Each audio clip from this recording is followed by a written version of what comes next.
Alhamdulillah kita bisa bertemu lagi dalam rangkaian kajian majelis ini membahas tentang akidah dengan menggunakan kitab akidah Imam Humaid. Kita sampai pasal yang ke-7 dengan judul Al-Farqu Baina Aqidatis Salaf wal Khawarij, yaitu perbedaan akidah Ahlussunnah dengan kelompok Khawarij. Jadi kita belajar dari awal itu saja, dan ada kelompok namanya Qadariyah, ada kelompok namanya Jabariyah, ini menentang takdir. Kemudian ada kelompok namanya Mu'tazilah, ini yang menentang bahwasanya Quran itu kalam Allah. Terus kemarin ada kelompok Jahmiyah, kelompok yang menentang sifat-sifat Allah. Nah saat ini ada kelompok namanya Khawarij. Nanti di akhir pembahasan ini saya bahas satu-satu kelompok itu, tokoh awalnya siapa, pokok pikirannya apa, ceritanya gimana kok bisa muncul itu, dan contohnya kayak sekarang siapa. Karena akhirnya kitab akidah itu mau gak mau harus menyebutkan orang-orang aneh itu, dan kalimat-kalimat yang tertulis dalam kitab akidah ini dari masa ke masa sama. Nanti saya geser pakai kitab akidah Imam Al-Muzani sama, Sufyan As-Tsauri sama, Imam Al-Kirmani sama. Sehingga enaknya belajar akidah itu termasuk yang sering saya sampaikan tentang Allah di atas arsy, itu semua ulama akidah itu sama. Nah kalau enak sih beda, maka yang beda ini yang anehnya dalam akidah. Kalau nggak datang dari Qadariyah, Jabariyah, Mu'tazilah, Jahmiyah, mungkin dari golongan orang Khawarij. Nah, bunyi matanya, bunyi kalimat Imam Al-Muzani, Imam Humaid, dia mengatakan la naqulu kama qalatil Khawarij, kami tidak punya pendapat sebagaimana pendapatnya Khawarij, di mana Khawarij mengatakan man asaba kabiratan faqad kafara, siapa yang melakukan dosa besar dia sudah kafir. Tukang mendem kafir menurut orang Khawarij, tukang main kafir, tukang zina kafir menurut orang Khawarij. Wala nukafiru bidzambin minadz dzunub, dan kami tidak mengatakan kufurnya seseorang karena melakukan dosa. Tidak, kami tidak akan sampai pada kalimat itu, dan ini akidah. Makanya nanti ada orang yang misal pengen gerbek penjudi, pengen gerbek pemabuk, terus dijalankanlah sejumlah orang, wes sikat baik. Kemudian dari sana ada perlawanan, orang pokok pada yang baik kafir ini. Padahal jane saya mendem ya sok sholat Pak, kagak sholat Jumat. Nah, tapi tadi itu karena kejadian maka terjadi bentrok sesama kaum muslimin. Memang benar, satunya orang yang ahli sholat, satunya ahli mendem. Tapi dia membunuh orang ahli mendem dengan sebab mendem itu secara tidak langsung itu masuk dalam pemikiran Khawarij. Makanya harus hati-hati. Nah, Imam Humaid menyatakan itu dan melengkapi pernyataannya dengan mengatakan innamal kufru, adapun kekafiran seorang muslim menurut saya atau pendapat kami fitartil khomsil ladzi qala Rasulullah sallallahu alaihi wasallam, karena sebab meninggalkan 5 hal yang Nabi SAW sebutkan, yaitu bunyal Islamu ala khomsin. Islam itu dibangun atas 5 perkara yang dengan kenal dengan rukun Islam. Yang pertama syahadati alla ilaha illallah wa anna Muhammadar Rasulullah, yaitu bersyahadat bahwasanya tidak ada ilah yang berhak disembah selain Allah, dan bersaksi kalau Muhammad SAW itu Rasulullah. Lah, nek Islam pegang ucap kuwi lah lahir kafir. Nah, itu menurut Imam Al-Muzani. Wa iqamis shalah, dan mendirikan sholat. Kok enak orang Islam belas tahu sholat, maka itu baru kafir. Makanya nanti dalam bab meninggalkan sholat, kalau benar-benar ada orang Islam belas tahu sholat, bahkan sholat Jumat pun enggak, sholat Id pun enggak, maka orang seperti itu tidak perlu dilakukan prosesi jenazah ala orang muslim dengan catatan benar-benar dengan menyaksikan dia gak sholat sama sekali. Makanya yang dia itu tanggal sama saya, ini orang gak pernah sholat. Nah, saya tanya balik, ngapa dengan menyaksikan? Yo, kita emono, nah itu dengan ragu. Tapi kemarin waktu saya isi di salah satu IPHI di Pulau Madu itu, kemudian tadi ibu pun sepuh angkat. Pak Ustaz, orang tua saya itu tidak sholat. Jangan yakin, belas sholat, belas Jumatan, ilmuatan, sholat ini ilmuatan. Tenang itu, tenang. Jangan menyaksikan, betul. Itu boleh nggak saya mendoakan? Saya sholat nggak boleh. Dia sudah kafir, selesai. Ini putarannya langsung. Tapi nek tangganya mungkin orangnya nggak ke masjid, sholat di rumah kita nggak tahu. Makanya yang kita nggak tahu jangan diberjah-berjah bahwasanya dia nggak sholat. Jumatan pun mungkin dia nggak di sini, barangkali sholatnya itu Jumatan masjid lain. Oh, sampai masjid itu tak marahnya orangnya ngomongnya. Nah, mau tenang, mau gitu. Sholatnya di mana? Ramilo kalau nggak ada sederek orang ini bapak saya modelnya kalau itu lah, zaman tahun itu kayak main. Nah, tapi ini tobat. Ini arah si masjid, pegangnya aja ini, pakai jadi sholatnya rata-rata, tadi dulu. Nah, makanya jangan menghukumi orang ini gak sholat dari kafir, padahal jadi sholat di rumah atau mungkin sholat di masjid lain, sehingga kalau dengan gak menyaksikan secara utuh, jangan menghukumi utuh. Tapi yang memang jenengan adalah putranya di rumah bareng 24 jam, suaminya atau istrinya, dan jenengan menyaksikan itu benar-benar gak sholat, maka murtad. Kemudian beberapa ini tidak Imam Al-Ghazali, Imam Humaid. Nanti dalam kalimat yang lain nanti ada ulama yang berpendapat baru kafir kalau dia mengatakan sholat itu tidak wajib. Jadi ada perbedaan di situ. Tapi ini beliau mengatakan kami akan kafir kan kalau meninggalkan rukun Islam. Kemudian wa ita'iz zakat dan membayar zakat. Kok nggak gelem? Bukan males, bukan emoh, menolak kan membayar zakat. Wong Indonesia orang yang mewajibkan sana. Walaupun nggak ada pemungut zakat, adanya sukarela kok pegang, maka itu bisa membatalkan syahadat. Dalilnya apa? Dalilnya Umar bin Khattab memerangi orang-orang yang enggan membayar zakat. Dan itu menjadi dalil orang yang enggan nggak mau membayar zakat, syahadatnya bisa menjadi batal. Kemudian wahajil bait dan haji, kaya tapi nggak mau naik haji, bener-bener emoh, kok enggak haji emoh, kok ngomong piye aku emoh pegang, dan gue kata wes ber, minta antar dia nggak senang-senang orang enggak haji, nek itu kalimatnya bisa batal syahadatnya. Tapi nek misal yo mengusik, nek urusan sawai wajah panen dan seterusnya, nah mungkin di situ masih ada kondisi di mana dia perlu dimaklumi imannya mungkin baru ngedrop. Kemudian poso Ramadan, sak jenenge moh poso, moh tua sampai meninggal gak mau.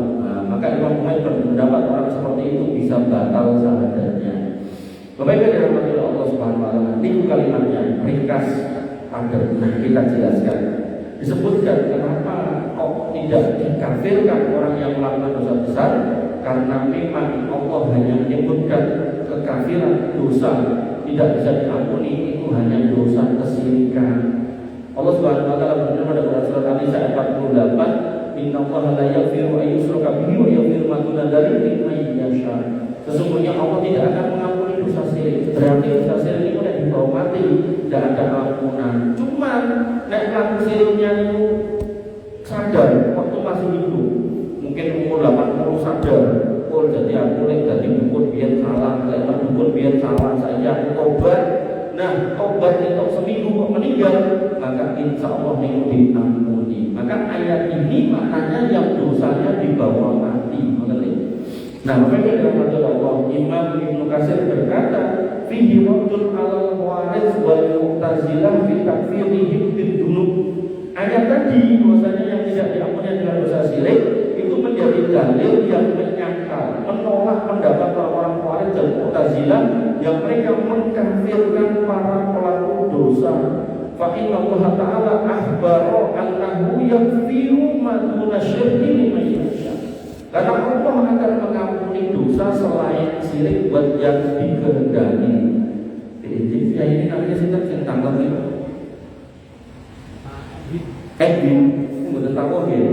Nah, Edwin itu kalau dicegat tempatnya ditanya, Pak Ustaz katanya orang Islam itu pasti masuk surga. Oke. Tapi ada juga yang mengatakan yang memungut pajak itu tidak akan masuk surga. Nah, Jadi bahayanya pemahaman Khawarij. Saya nggak menuduh Pak Edwin Khawarij, boten. Maksudnya gini, jenengan sampai tidak tahu pemahaman Khawarij, nanti jenengan akan menelan hadis itu bulan-bulan, mentah-mentah. Padahal maksudnya layak ulul jannata sohibul muksid, tidak akan masuk surga orang yang memungut pajak. Itu maksudnya adalah bukan berarti orang yang kafir, itu menjadi dosa yang berupa dosa kedoliman yang kalau nggak dibersihkan, nggak ditobati, nggak akan bisa masuk surga. Sehingga di dunia harus ditobati, nanti digawa mati dan akhirat itu mungkin tetap harus diproses pensuciannya. Gimana caranya? Mungkin bisa juga karena istighfar putranya, barangkali pemungut pajaknya meninggal terus putranya istighfar yang banyak, di situ diampuni, bisa jadi. Atau yang kedua, dapat syafaat. Nah, syafaat yang menuju itu entah syafaat Rasul, entah syafaat para siddiqin, entah syafaat para nabi, entah syafaat orang-orang yang mati syahid, entah syafaat solihin, syafaat teman-temannya yang solih, entah syafaat malaikat, entah syafaat Allah. Maka orang yang beriman ketika statusnya muslim walaupun ahli maksiat, kalau nanti lupa ditobati, belum ditobati dosanya dibawa ke akhirat, masih ada mekanisme pengampunan. Bahkan umpami tentunya niku lali ling istighfar. Niku rata-rata orang-orang yang mendapatkan harta dari harta-harta yang haram, niku biasanya coba mungkin kubuannya, mungkin putrane, mungkin garwane, mungkin kecelakaan, tabrakan, sakit, rantai-rantai. Nah, ramai-ramai, itu bisa menjadi penghapus pelebur dosa. Makanya mekanisme Allah menginginkan hamba Allah yang beriman dari kalangan kaum muslimin itu biar bisa masuk surga itu caranya kata. Bisa dikasih cobaan, bisa dikasih penyakit, bisa dibikin sadar obat istighfar, bisa, atau dia meninggal dengan dosa ternyata anaknya anak soleh dari doa ini sakit, atau anaknya orang soleh tapi garwane solihan doa terus-terusan sadar benar kan garwane itu jogo keluarganya dengan benar memperjuangkan mencari nafkah, mau luput lek sholat akhirnya garwane itu kenceng lek doa ini, bisa jadi. Makanya Bapak Ibu yang dirahmati Allah Subhanahu wa taala, di sini dikatakan ayat itu An-Nisa 48 menjadi dalil ditolaknya pendapat orang Khawarij bahwasanya semua dosa yang dibawa mati kaum muslimin selain syirik itu akan diampuni oleh Allah Subhanahu wa taala. Nah, soal kapan dan bagaimana itu tahta masyiatillah. Makanya beliau berhasil mengatakan fa inna Allah ta'ala akhbara annahu yaghfiru ma duna syirki liman yasha. Dan ayat itu Allah mengabarkan Allah akan mengampuni semua dosa selain syirik bagi yang dikehendaki dengan cara yang dikehendaki. Jadi kalau mau diampuni lewat syafaat Nabi bisa, diampuni lewat putranya saja, diampuni lewat garwanya bisa. Makanya Bapak Ibu dari Allah Subhanahu wa taala, zaman dulu dalam sebuah hadis dikatakan ada orang yang enggak pernah berbuat baik kecuali satu, yaitu ketika disabati tanggane bulat selalu ngutangi. Nah, dia punya karyawan banyak, dia katakan sama karyawan yang panjang wong iki sing do utang, tagih. Nek mereka ngomong radidil, saurono, nek kuwi tak ikhlas tak putihke. Maka begitu meninggal ditanya oleh Allah amal baik itu apa? Tidak ada. Kemudian dia ingat kecuali satu. Saya itu punya duit, punya harta, tetangga saya sering sambat, tak ewangi nembungi utang. Begitu tak tagih, mereka menyatakan tidak sanggup. Kemudian di situ saya katakan tak ikhlaskan. Maka Allah mengatakan, nek kamu bisa putihkan utang manusia, maka aku lebih berhak memutihkan dosa-dosa. Makanya Bapak Ibu yang dirahmati Allah, banyak amal yang bisa menggugurkan dosa. Banyak dicari di petani puluhan, mungkin hampir 100. Makanya Bapak Ibu yang dirahmati Allah, dari Abu Dhar beliau berkata, Nabi SAW bersabda, dan ini hadis yang ditolak oleh orang Khawarij. Orang Khawarij tidak percaya dengan ini hadisnya. Padahal riwayat Bukhari Muslim sahih 2 kali.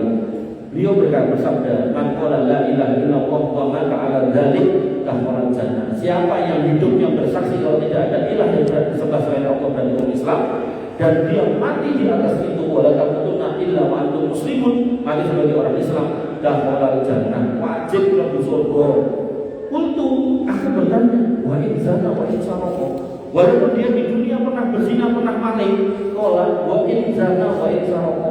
Walaupun dia pernah berzina, pernah mencuri, kok kultu wa in zana wa in sarqa. Orang orang adil. Tanya lagi Abu Dhar, walaupun pernah nyuri, pernah berzina, kata Nabi SAW, wa in zana wa in sarqa ala rohmi anfi Abu Dhar.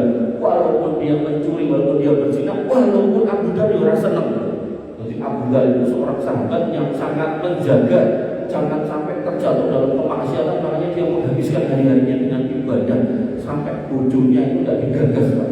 Datang Salman Al-Farisi bertanya, "Yu, nah, ini sama-sama orang Persia yang masuk Islam. Yu, apa ya kok bentukmu kayak ngono? Kayak masmu." Karena itu dipersaudarakan Salman Al-Farisi dengan Abu Dhar Al-Ghifari. Masmu rajin ibadah sampai akurat digagas.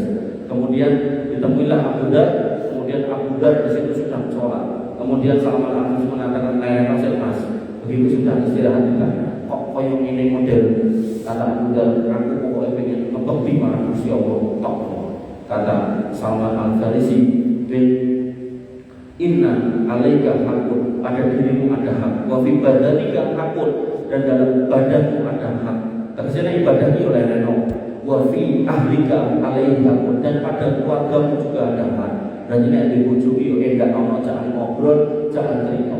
Abu Dhar boten terima, langsung lari kepada Nabi SAW dan cerita, "Ya Rasul, Salman datang ganggu saya sholat, dia ngomong ini.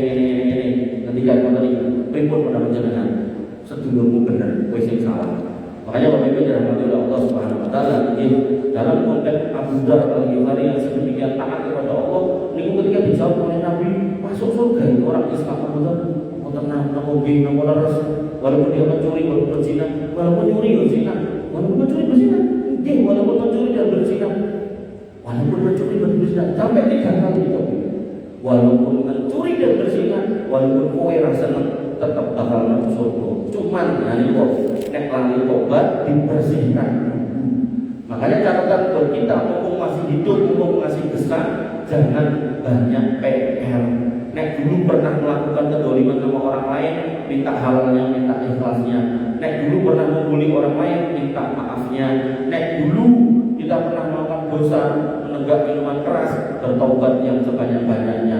Makanya Bapak Ibu dirahmati Allah, jangan sampai kita menghadap Allah bawa PR. Karena gara PR tadi itu bukan perkara gampil, angel, terus abot terposo, terus bukan penak. Makanya Imam An-Nawawi berkomentar tentang hadis tadi, fihi anna aslul iman yabqa al-ma'asi malam yastahillaha. Orang-orang yang bermaksiat masih punya iman walaupun dia bermaksiat selama tidak menghalalkannya. Kiai mendem niku kesempong Islam tidak boleh dikafirkan selama dia tidak mengatakan ciu niku halal. Tapi nek wis diperleret tandane ben ilang menurutmu haram, menurutmu halal, nek niku ngendikane maka kafir. Nah, beda lagi. Bapak Ibu dirahmati Allah Subhanahu wa taala, wa anna ahlal kaba'ir tahtal masyiatillah, dan pelaku dosa besar ketika dosanya dibawa mati maka kembali kepada kehendak Allah Subhanahu wa taala. Insa'a afallahu anhu wa insa'a adzabahu. Kalau Allah menghendaki maka bisa dimaafkan, kalau Allah menghendaki maka bisa jadi juga akan diadab. Makanya sekali lagi saya ulangi, jangan bawa PR ke akhirat. PR di dalam dunia mawon, tobat sing kathah, istighfar sing kathah, mun pangapura sing wadah sakata-katanya. Kalau punya kelebihan harta, gunakan untuk sodako yang wajib dilampaui, yang sunnah dilakoni. Karena sodako itu untuk fikul balan, bisa mematikan adab Allah Subhanahu Wa Taala. Kemudian poin berikutnya, Bapak Ibu dan Allah, Imam Muhammad tadi berpendapat orang-orang yang meninggalkan rukun Islam di situ barulah dia kafir. Nah, disebutkan dalam sebuah riwayat dari Ibnu Umar dari Nabi SAW, Nabi bersabda tentang rukun Islam, bunyal Islamu ala khamsin syahadati la ilaha illallah wa anna Muhammadar Rasulullah wa iqamis shalah wa ita'iz zakat wa shaumi Ramadan wa hajjil bait wa Bukhari Muslim.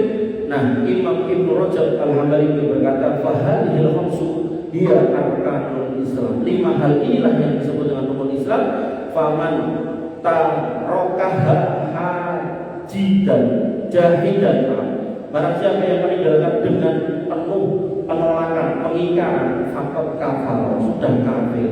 Sholat moh, murni moh, benar-benar moh ngomongnya sholat rawatib, maka bisa batal syahadatnya.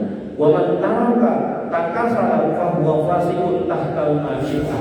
Barang siapa yang meninggalkan karena malas, yang sholat malas, yang puasa malas, yang zakat malas, maka semua menjadi hukumnya menjadi fasik orangnya, dan nanti hukumnya tahta masyiatillah, kantong kersane Gusti Allah pripun.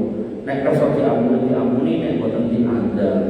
Makanya Bapak Ibu dirahmati Allah Subhanahu wa taala, koruptor niku dia wajib bertanggung jawab mengembalikan yang dikorupsi. Kok kemudian dibawa mati tidak bisa balik, maka pahalanya diambil. Pahalanya enggak, dosane orang itu ditaruh ke dia. Kok kemudian dosane kuatah, dia harus disucikan di neraka.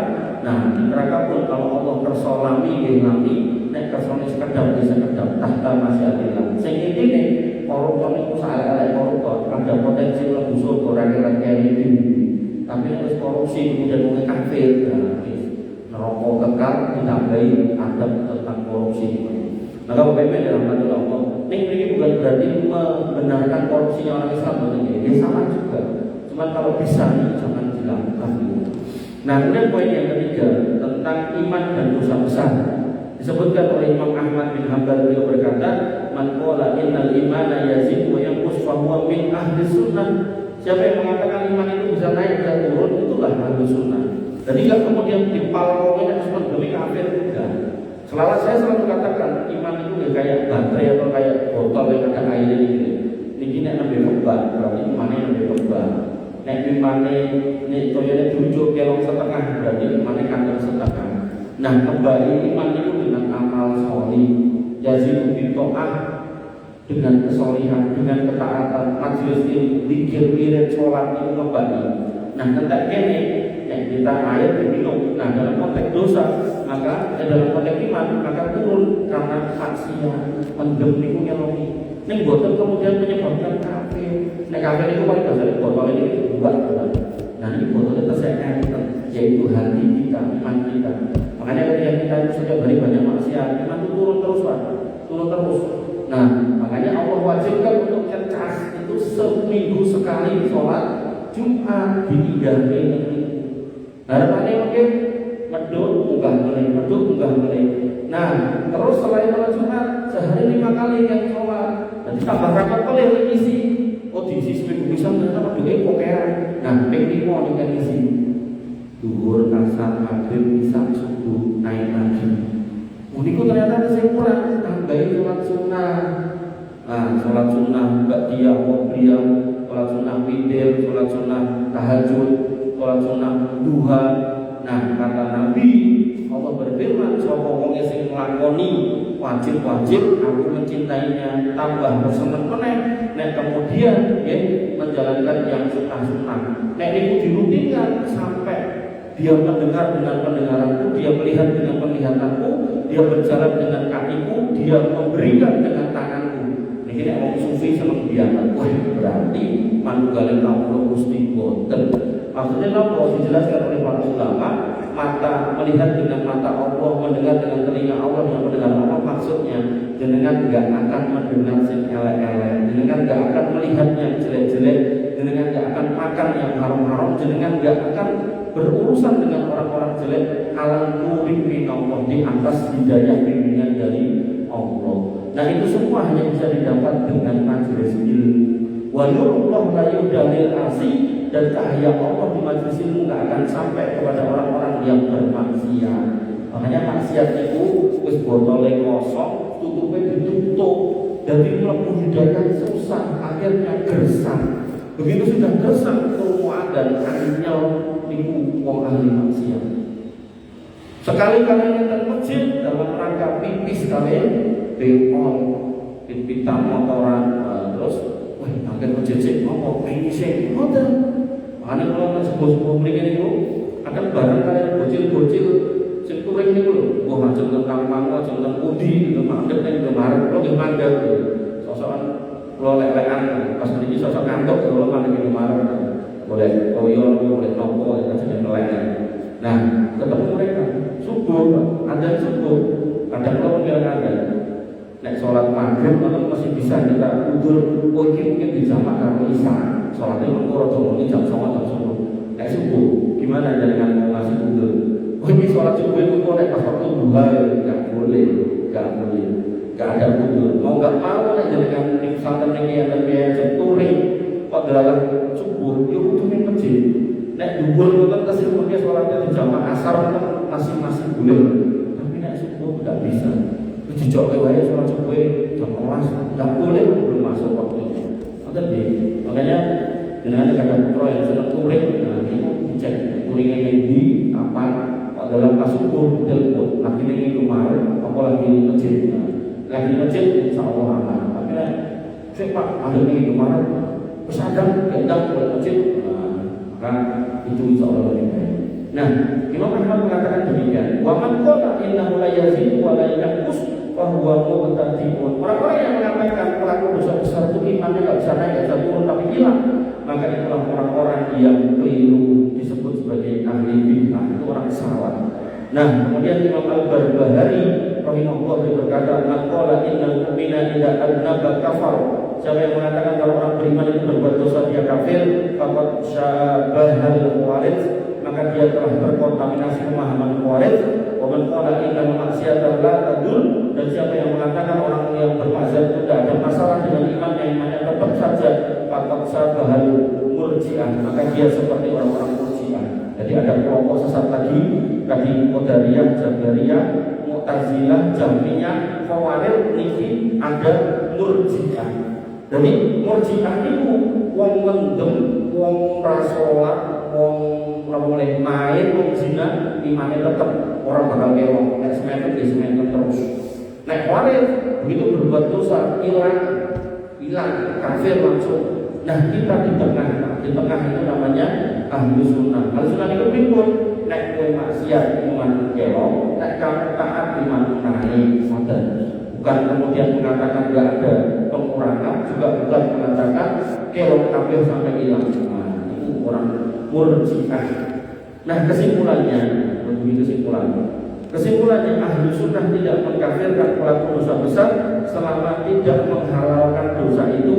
Kemudian Khawarij mengkafirkan pelaku dosa besar dan menganggap mereka keluar dari Islam, dan ini penyimpangan besar, dan jangan harus hati-hati karena nanti ini luas konteksnya luas. Nanti ada orang yang kemudian misal gak sepakat dengan sistem, gak sepakat dengan apa yang ada di Indonesia, Pancasila, dia gak sepakat.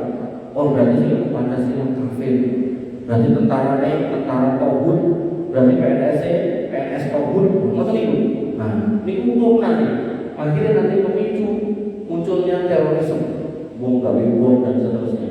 Makanya yang pentingnya akidah yang lurus itu agar jangan sampai larinya ke sana. Dan kemudian yang ketiga, kekafiran hanya terjadi jika seorang meninggalkan pokok Islam yang 5, yaitu pokok Islam, atau mengingkari hal-hal itu yang dikenal dengan maklum minad din bid-darurah. Jadi jelas-jelas itu diperintahkan rukun iman, rukun Islam, tapi ditinggalkan maka baru masuk ke kafiran.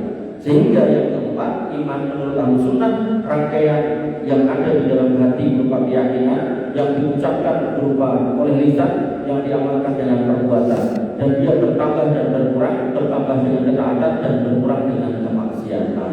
Terakhir, para pelaku dosa besar tetap muslim, namun statusnya menjadi fasik karena dia melawan dosa besar dan berada di bawah kehendak Allah kalau membawa mati dosanya. Jika Allah menghendaki maka bisa diampuni, jika Allah berkehendak maka bisa juga disiksa lebih dulu di neraka lalu dikeluarkan darinya. Makanya nanti ada pelaku dosa besar yang waktu dihisab itu langsung diampuni enten. Jadi saking oke dosanya, dia menghadap Allah dalam kondisi sudah ketakutan, dan kemudian Allah memberikan catatan dosa besarnya 99 gulungan. Gulungan itu yang digelar itu sejauh mata memandang. Dia diminta untuk ngecek apa sing mbok lakoni enek sing terus ditulis sampun komplit, apa sing ditulis enek sing ora mbok lakoni mboten. Apa yang tertulis saya lakukan dan tidak ada pemalsuan dalam catatan itu. 99 satu sekiranya setunggal dosa kabeh niku enten teng niku, sing main sing mendem sing zina kabeh enten. Nah piye iki pun semeleh-seleh pun angkat tangan wis ora iso ngomong. Tapi Allah kemudian mengatakan pada orang ini, tenang, kowe dilindungi, kowe dijogo aman. Tapi ya dia masih belum bisa puas. Jadi kan ada urutannya hisab mizan. Hisab itu dengan dijogo amal jenengan itu amal musak ini kayak dosa musak ini kayak. Ini kan amal yang banyak belum tentu berbobot. Makanya nanti masuk di mizan, ditimbang. Amal yang banyak itu ditimbang, kemudian dosa yang banyak ditimbang. Mana yang lebih berat itu namanya mizan. Nah, orang ini dosanya dari catatan 99 gunungan itu ditaruh di daun timbangan yang satu. Terus jumlahnya pol gitu. Dia pun angkat tangan terus raison, selamat. Nah, akhirnya yang terjadi, kemudian Allah keluarkan satu kartu, namanya hadis bitokoh, karena dikeluarkan satu kartu yang tertulis La ilaha illallah. Ditaruh di daun timbangan yang satunya, ini 99 keangkat, lebih berat La ilaha illallah. Kemudian dia pun diampuni. Jadi dia diampuni sebelum masuk sirat. Aman. Ada yang kayak gitu, tapi ada yang datang yang sirat itu nggak selamat, ceblok dan rokok, diodol riang nanti gosong. Nah, makanya kalau jenengan mengambil pelajaran dari kisah ini, di situ ada kata La ilaha illallah. Sehingga Musa dalam kitab Tauhid dicantumkan sebuah hadis, Musa pernah bertanya kepada Allah, Ya Rabbi alimni sayyi'an al-kuruka ma'al-kuru an-nasi ajma'in. Ya Allah, ajarkan aku satu zikir yang kalau aku gunakan itu gak pernah digunakan manusia yang lain. Kata Allah, Qul la ilaha illallah. Dikira la ilaha illallah Musa. Kata Musa, Ya Rabbi, ya Allah, semua orang itu berpikir pakai itu loh. Niku mau kumur, terus ngomong liyo-liyo ini kan beginiku. Kalau jalur sing anyar, jalur sing bentur, jalur sing gak ada yang pakai. Kata Allah, Musa, nek ada dua daun timbangan, kemudian diletakkan di situ langit isi-isinya, langit itu sak malaikat-malaikatnya. Selain aku, ini tidak ada Allah di atas langit sana. Kemudian diletakkan bumi itu lapis sak isi-isinya. Terus la ilaha illallah itu ditaruh di timbangan satunya. Maka langkah bumi itu cukup untuk membuat jumlah. Makanya Bapak Ibu dirahmati Allah, yang ini termasuk cara untuk kemudian jenengan mengharap rahmat Allah yang sangat luas. Artinya dalam zikir pun jenengan bisa memilih zikir yang sudah biasa dipakai orang. La ilaha illallah. Jadi subhanallah, alhamdulillah, kemudian Allah Akbar itu biasa. Tapi nek memang waktu longgar, ibaratnya kajian negosi kan dengan janjian ke masjid, la ilaha illallah. Napa kali nyepeda, kali numpak motor, la ilaha illallah. Ampun, la ilaha illallah ngomong diucapke pas napa? Pas ada kiai sedo. Itu kurang tepat, salah. Jadi itu bikin pribadi untuk ibadah. Dan bisa jadi orang ini walaupun ahli maksiat, ada waktu hidup dosanya sak pirang-pirang, mungkin di tengah malam itu dia misalnya la ilaha illallah, la ilaha. Bisa jadi juga dia mau ketemu karaoke, la ilaha illallah, tahlilan di jalan, bisa jadi. Allah Allah kita tidak tahu. Makanya orang ini dalam Allah hadis-hadis tentang tahlil itu banyak. Ini sayangnya sedemikian banyak hadis utama tentang tahlil kok malah mau digeser di ruang mati itu. Sayangnya itu. Padahal itu harusnya jenengan-jenengan yang kesat yang amalkan, jenengan-jenengan yang masih hidup, masih sehat yang mempraktikkan, bukan kemudian hanya ditujukan pada orang mati. Makanya dalam Islam itu tahlilan boleh, bukan nggak boleh, boleh. Nek tahlilannya orang hidup, bukan kemudian ke orang mati. Nah orang mati ini didongake, bukan ditahlili, didongake. Didongake ini pun didongake minta ampunan, Allahumma sholli warhamhu wa'afihi wa'fu dan seterusnya.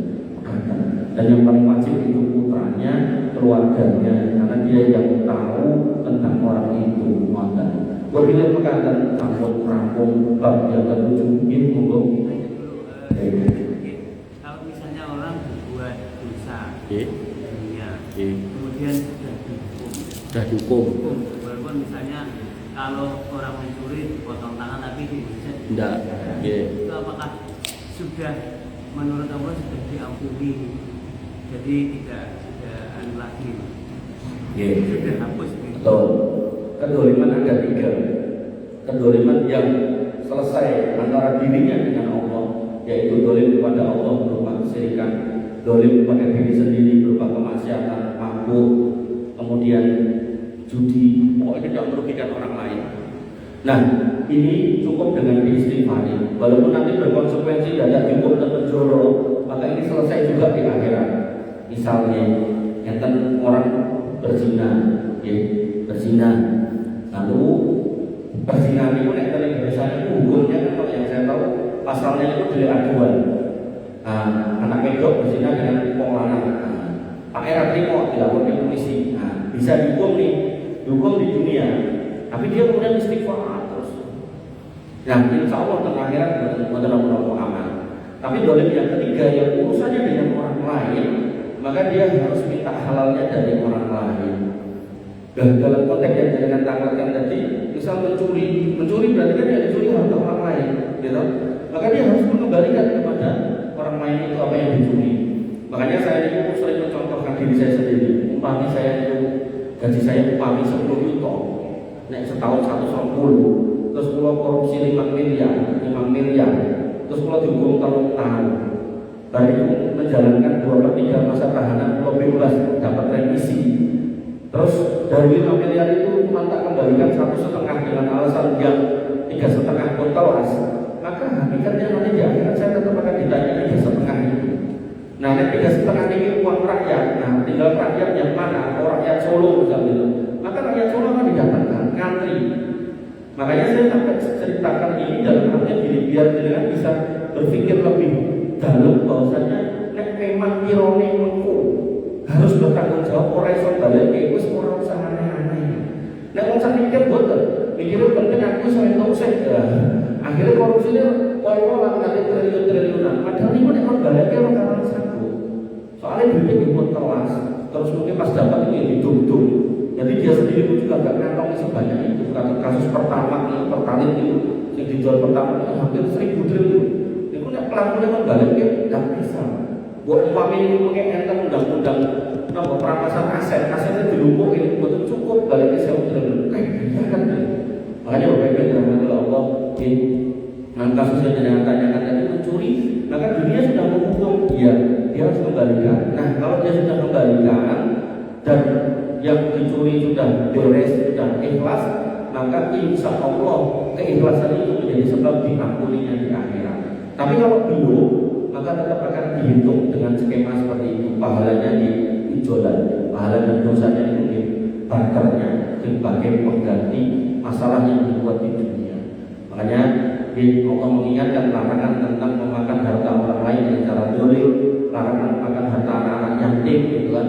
Artinya kalau misal dengan gadah rai atau gadah gaji nopo emas sampai situ tinggal putra-putra alit wis tak kukupe warisannya tak jekeli nek gede tak keke kok gede malah dintekke.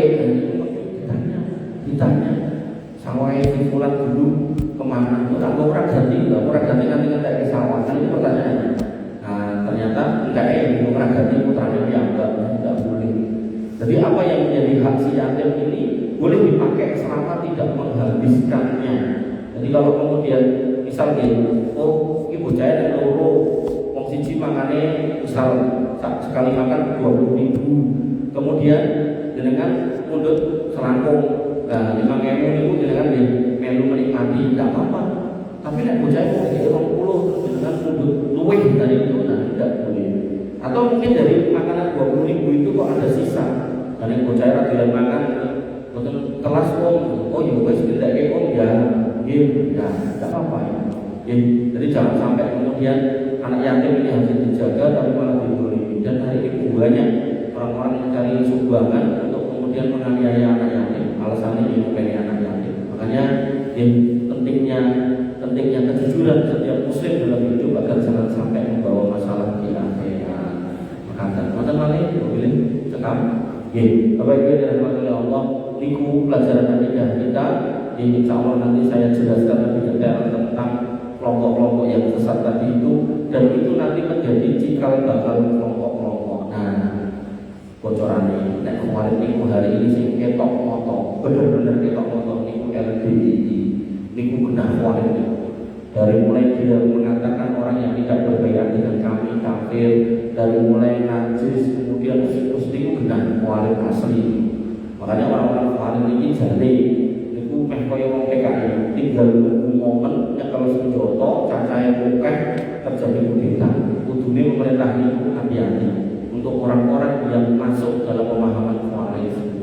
Sayangnya radarnya Khawarij ini hanya dimasukkan kepada orang-orang Islam sehingga ini tukang demo gaene niku napa nek demo Allah Akbar itu galak-galak ini. Sayangnya mungkin ada secara ormas itu LDI itu sudah sangat-sangat memenuhi unsur Khawarij itu sudah sangat masuk dan dia justru terstruktur punya khalifahnya sampai ke bawah itu punya memiliki kesempatan untuk mengalahkan pemerintah yang ada itu orang garis geser kita tahu.